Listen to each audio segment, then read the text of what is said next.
Wow, sarap dito magtambay. Napaka-refreshing at napakaraming ano. Ang gaganda. Sarap talaga mamasyal dito kapag hindi kasi malamig. Cozy ang dating. Korean garden.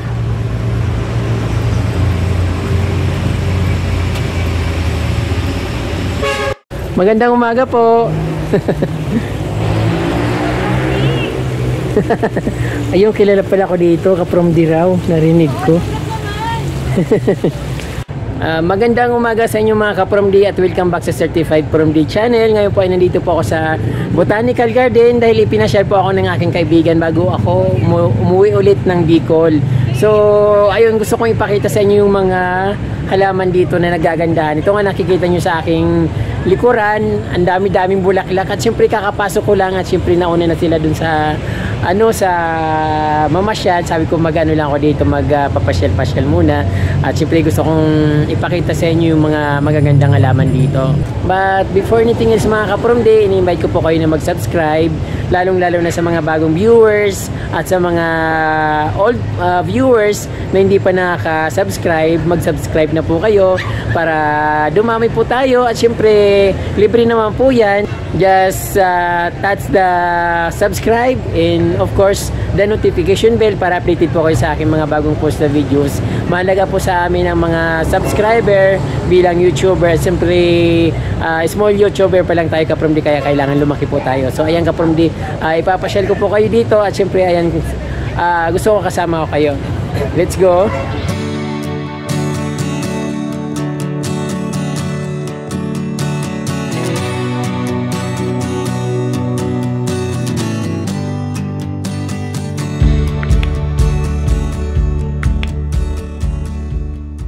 So ayan ka-From D ang makikita dito sa Botanical Garden. Siyempre mas maganda yung nakakapasyal tayo paminsan-minsan. Hindi yung lagi na lang tayo nakakulong sa kwarto or sa bahay natin, sa ating bakuran. Siyempre mas maganda yung nakikita natin yung ibang magagandang tanawin sa Pilipinas. Ayan ka-From D, sana magustuhan nyo kung ano yung makikita dito. So yun yung papakita ko sa inyo. Nandito pa lang ako ka-From D sa may entrance, pero ayan ang bumungad sa akin yung napakaganda mga flowers. Siyempre meron sila ditong pagoda. Ayan, napakaganda at maraming mga bromeliads saka Song of India. Meron din yung buhok ni Maria. I think buhok ni Maria kasi yung naririnig ko palagi dyan. So, yung mga yung mga mapuputi na nakaabitin. Ayan. Mayroon din sila ditong isang magandang flower or halaman na parang roses yung mga bulaklak niya. So, ano ibang pangalan nito? Camellia japonica. Ayan, Japanese camellia. So, maganda yung flower niya ka-From D, parang rose din siya. Ayan, pakita natin. Wow, ang ganda. So yung isang nakabukan na nakaharap sa taas kaya hindi ko maipakita. So ngayon ka-From D, tuloy na tayo sa loob ng Botanical Garden. Siyempre mas maraming halaman dito sa loob, kaya nga tayo pumunta dito para ma-explore natin lahat kung ano yung makikita dito sa loob ng Botanical.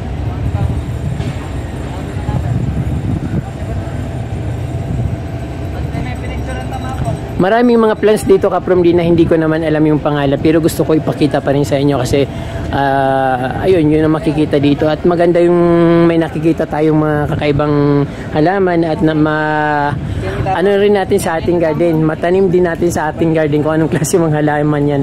But ayan, ibang flower nito ka-From D, parang payong na parang palda ng elf, parang ganon. And maaliwala, syempre, yung favorite kong mga imperialis na bromeliad sa taas. Syempre yung makukulay na maliliit lang.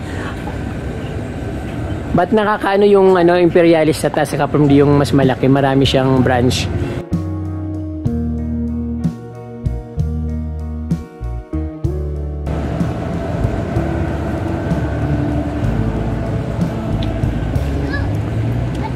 So dito tayo. Hindi masyadong maraming namamasyal o nandun na sila sa sa baba kasi dito sa banda taas hindi masyadong marami yung halaman, pero napakamaraming itong mga ayun, nakalimutan ko na naman pangalan nito, pero ayan, dahlia. So iba't ibang mga color ng flowers ng dahlia Kapromdi. Napakalawak ng dahlia nila dito, pero magkakaiba yung nila, bulaklak. May red, may pink, may orange. Pinakagusto ko yung orange na dahlia Kapromdi kasi parang maganda siyang tingnan. Ayan, katulad nito, nakayuko siya. Ayan, oh, ganda oh. Sa personal Kapromdi, mas maganda siyang tingnan kasi pag nakaharap kasi sa araw, parang kumikintab siya, nawawala yung kulay niya pag nasa camera. Pero sa personal Kapromdi, ang ganda ng mga flowers na yan.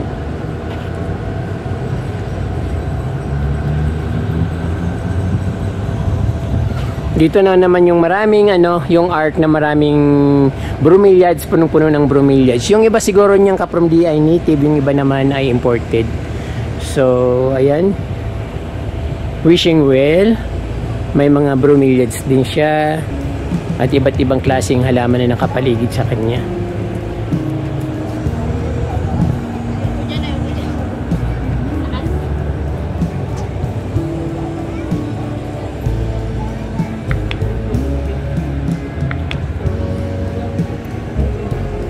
Pupunta tayo dun sa mga iba't ibang plants.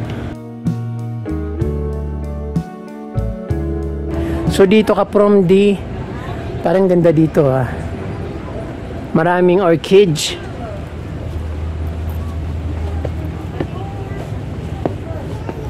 Wow, sarap dito magtambay. Napaka-refreshing at napakaraming ang gaganda. Galing yung slow.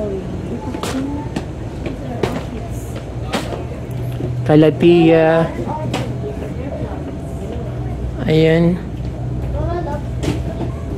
Anthurium, bird nest, mga philodendron. Ayan, maraming calathea dito sa ground. Tapos sa taas naman yung mga flowers ng orchids.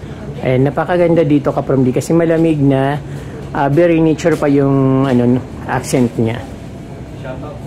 Yung ambience niya parang ginaya sa Singapore, pero siyempre ibang dating dito kasi Kapromdi, parang very nature lang yung dito pagka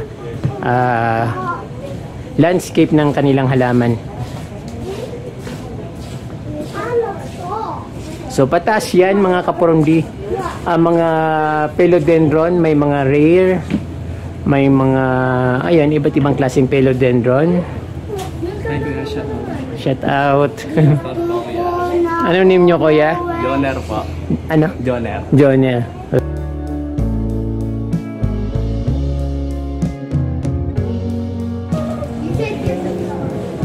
Ayan, mga anthurium, bird nest ferns, orchids.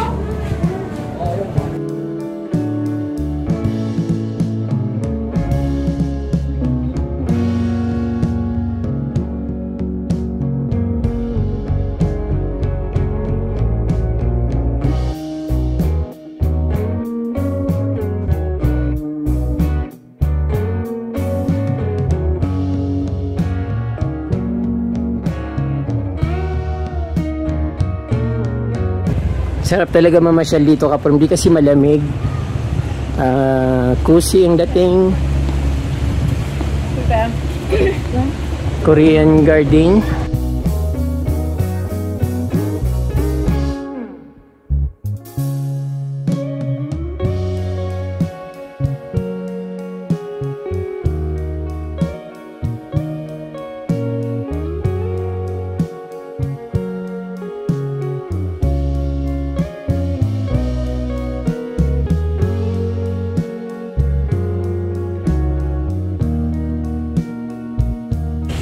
Dito naman Kapromdi sa PMC garden na ipakita ko na ito sa inyo dati, yung parang gubat na garden. Mayroon din silang mga falls dyan sa taas.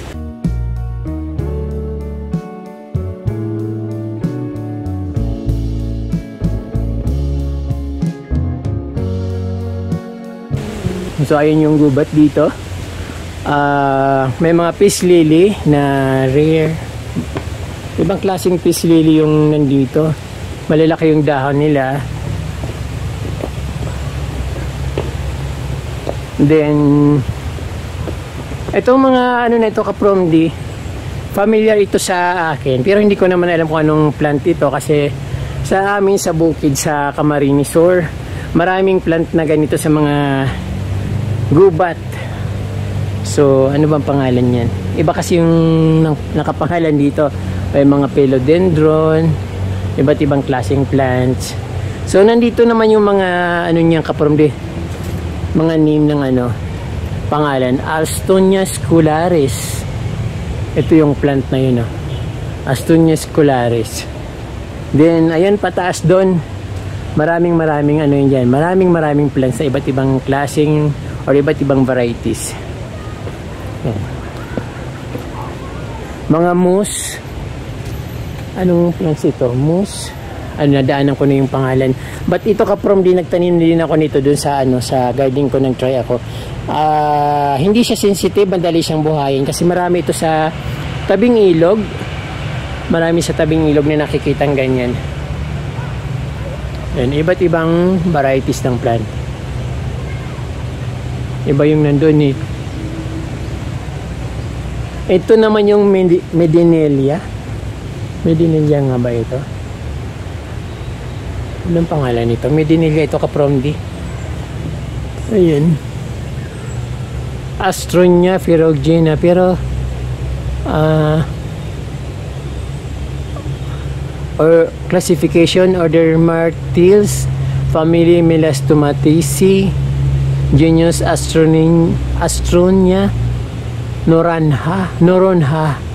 Pero alam ko Medinelia siya, Philippine orchids, parang ganun. So initib yan sa atin. So hanggang sa makarating doon kapromdi sa sa pinakataas nito. So ayun makikita dito. Ito rin, napakaganda nito. Ang ganda ng talbos niya kasi maroon siya, pero pag nainitan medyo orange ang dating niya. Ayan, kapromdi, Medinelia nga siya kapromdi, Medinelia annulata. Iba't ibang variety. Andiyan naman yung torch sa medyo taas.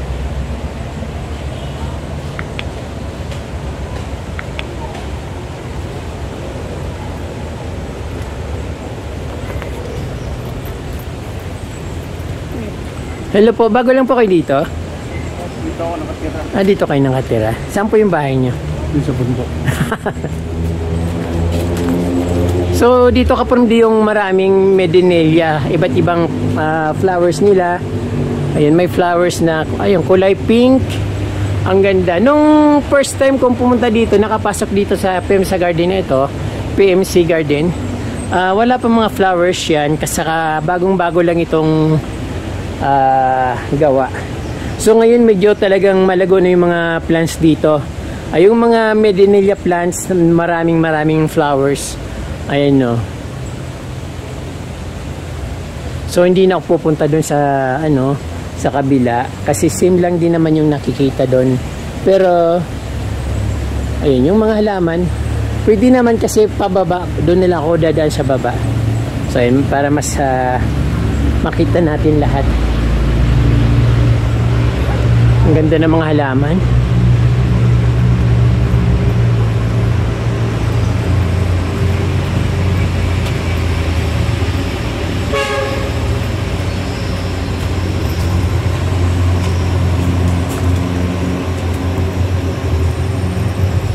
So bababa ako doon. Doon ako bababa. Doon ako dadaan sa kabila. Pababa.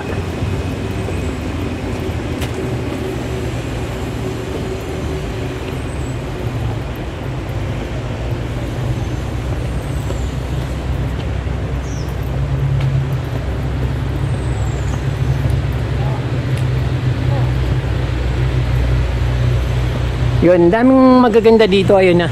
Yung torch, malalapitan natin yung torch. Ayun. Ang dami, oh. Blue moose. Ayun, meron ako niya sa bahay, blue moose. Pinaparami ko ngayon. So ayun, Medinilla na ang gaganda ng mga flowers. Ang ganda dito. Paraisong paraiso.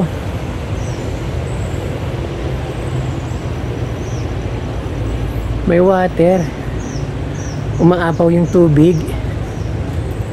Parang bumaha. Buti nilang walang ulan ngayon. Kasi pag maulan dito, mahirap din mamasyal. Ayan. Ayan o. Umaapaw nga palang tubig dito. Magandang umaga po. Ayun, kilala pala ko dito, ka-from Diraw, narinig ko.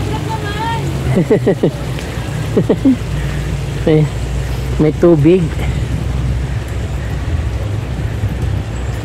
So dito na ako, dito na ako bababa. Ang ganda ng Blue Moose ka-from di kasi yung kulay niya lumalabas, lalo pag nainitan siya. Ayan, blue. Ano ba pangalan niyan talaga? Sila Ginelia oncinata. So yung palang na yung pangalan, yung tinatawag ko na Blue Moose. Native to China. Ba't meron naman dito sa atin? Hindi naman yung galing China. Ayan. Peacock Moose. Ang daming mga varieties ng mga plants dito. Ang ganda.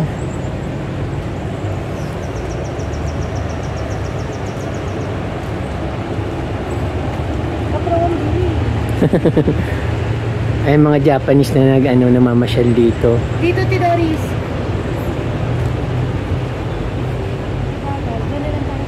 Dito na yung papunta yata doon. Parang paikot lang naman ito.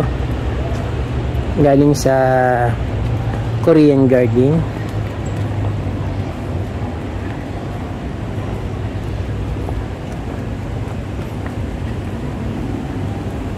Sarap dito mamasyal. Kasi yung nakakaalis papunta dito pag-akit dito ka-from D, parang nakakapagod din, napapawisan ka din kahit papano kasi pataas siya eh. Pero yung pag tinitingnan mo yung mga puno, parang nakaka-refresh ba? Yung kapag marami kang iniisip, para bang nalilibang ka dito sa kakatingin ng mga magagandang halaman, yung very refreshing na dating niya. Ayan. Parang namamasyal ka lang sa bukid, pero nasa gitna ng syudad.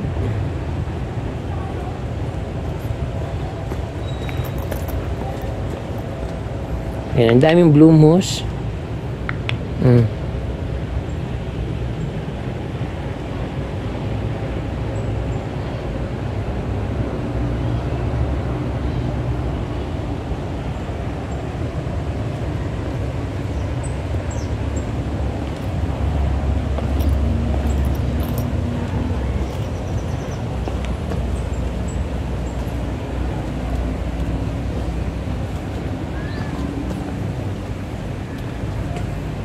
Bird of Paradise. And iba't ibang variety kasi ka-from yung Bird of Paradise. Minsan yun talagang parang tuka lang ng ibon, pero may tawag dyan. Ayan, ganda rin tingnan yan. Ito naman, anong klaseng halaman? Ito kasi may tinik ito eh. Parang tumutubo ito sa mga likod-likod ng bahay. Tapos pag minsan binubunod ko. Kaya lang yung nandun sa amin, parang may tinik. Ibang klase ito eh. Ibang klase yung dahon nito. Ano ba pangalan nito? Prysodielsi Bakery Lagdangang Bibit. Iba't iba yung pangalan. So hindi ko masyadong mabasa kasi kaprundi. Para kasi akong no read no write. Ganon. Distribution native to the Philippines. Ayan. Ang ganda. Pero may naamoy akong something na dapat wala dito. Ayan. Pababa na tayo.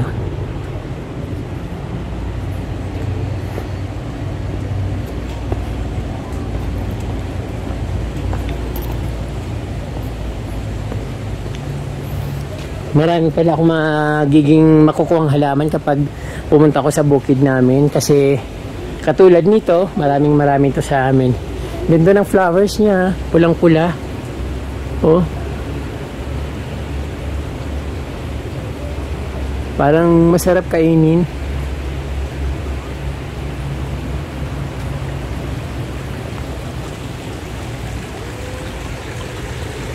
Wow, parang madulas.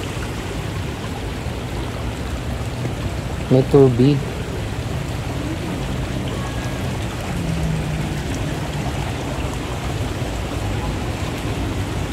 Hindi naman siya madulas. Kaya lang nakakatakot maglakad. Paano kung madulas talaga?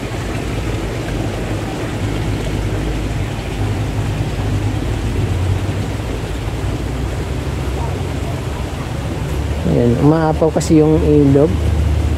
So dito na lang sa gilid para ano. Dito pala kaprom din nakita ko ang ganda ng mga ano dito. Ganda ng mga pagkatubo ng Medinilla plants. So, ang daming flowers. Oh.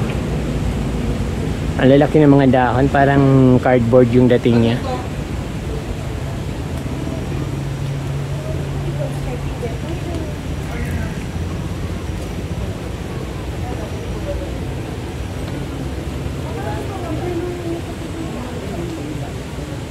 Medyo old na yung mga flowers niya kaya parang ano na siya, parang nahuhulog na.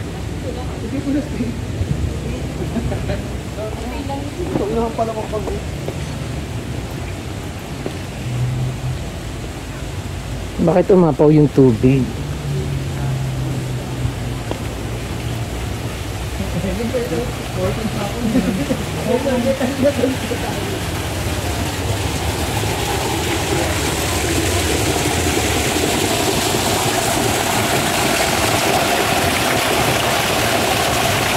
Ganda.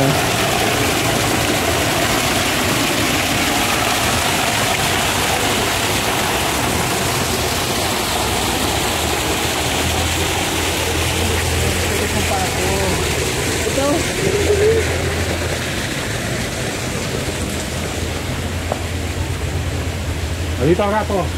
Oh. Me.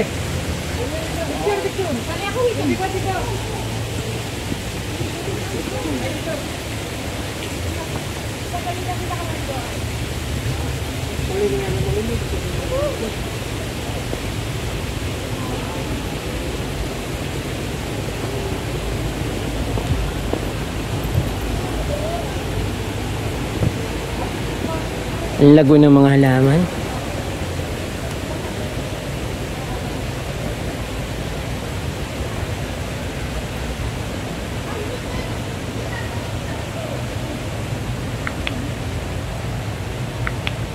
Sabi ko hindi ko ikutin, naikot ko rin eh.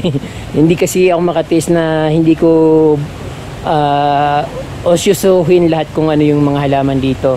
Pero sabi ko nga nung una nakita ko na ito dati, kaya lang bago lang ito nung pumunta kami dito. So ilang taon na, siguro 2 years ago na yung pag pumunta ko ditong last.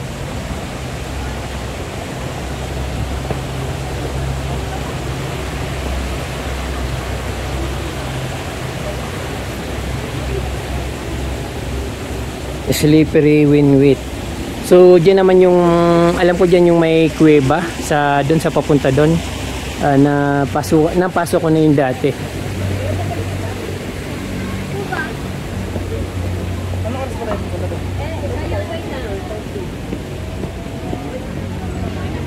CR dito yung cave, wishing well. So hindi na siguro pupunta doon.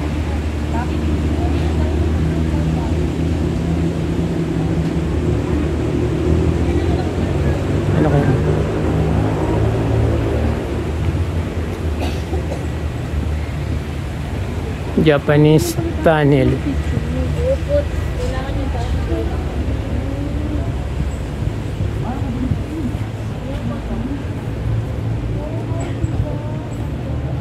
Madilim.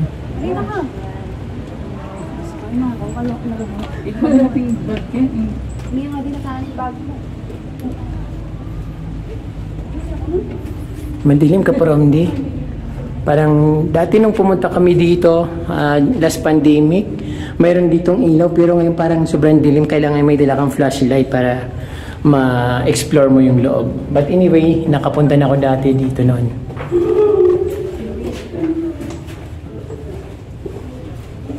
Pang-adventure lang ba? So ayan, wala akong ilaw ka-promdi. Hindi nila ako tutuloy. Madilim. Ba't hindi naman ako natatakot? Gusto ko yung mga ganyang eksena.